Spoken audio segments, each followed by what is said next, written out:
What's up, guys? My name is Dalton and I'm so excited to talk to you guys today. Today we're going to be continually talking about Samuel, and throughout this entire 3 or 4 lessons back, Samuel's just been so obedient to God. I mean, he is just walking, listening to God, and it's like, I pray that we can all be like Samuel because he is just so obedient to God, right?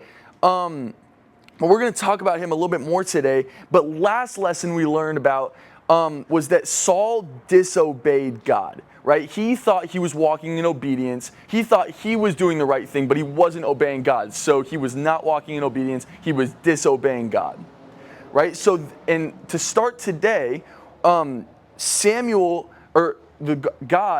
got rid of Saul. He said, Saul, you disobeyed me. I don't want you as the king of the Israelites anymore. So Samuel has to go find a new king for the Israelites. So the Israelites, they wanted Saul. The Israelites were like, a couple lessons back, we were talking about how the Israelites really, really wanted Saul. Saul was their glorious savior. They really, really wanted Saul as king. So obviously, when God rejected Saul as their king, the Israelites were really, really sad, and they didn't like it.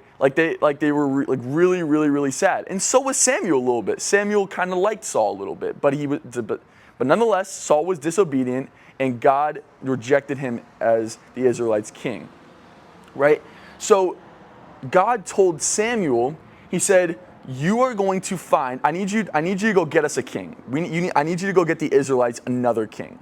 So God told Samuel, he said, go to Jesse in Bethlehem and go get us our new king. And that's where you're going to find him, right? So Samuel's on his way to Bethlehem, but he's kind of scared, right?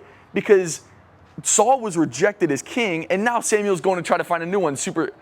He's afraid Saul's going to come and confront him and be like, "What's up? I was literally just king. You're already finding a replacement for me." So Samuel's kind of scared. So instead of just going out and go finding the king, he decides to hold a sacrifice for God.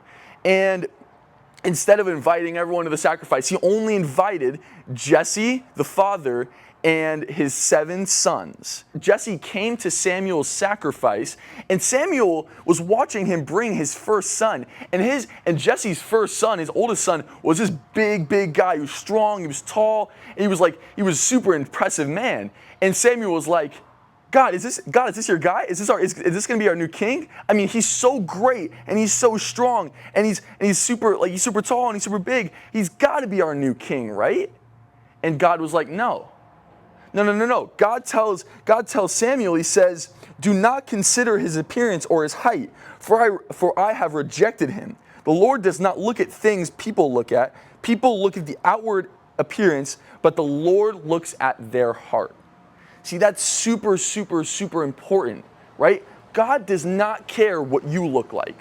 God does not care what you look like, how tall you are, how strong you are, how any of those appearances, outward expression. He only cares about what's in your heart, right? And what was in the first son's heart, even though he was really, really, really big and strong and big and he was a big, impressive guy, God rejected him, right? Even though he was such an impressive guy, right? So then he goes to the second son, and the second son's pretty big as well. He's a big guy, and he really great appearance, right? And Samuel goes, nope, next one. Goes around. And he gets to the 7th son, and he goes and asks Jesse, he's like, where's your 7th son? He's not here. So Jesse tells him, David, the 7th son, is working in the fields. So Samuel goes to the fields. He finds David. David is not a very impressive guy.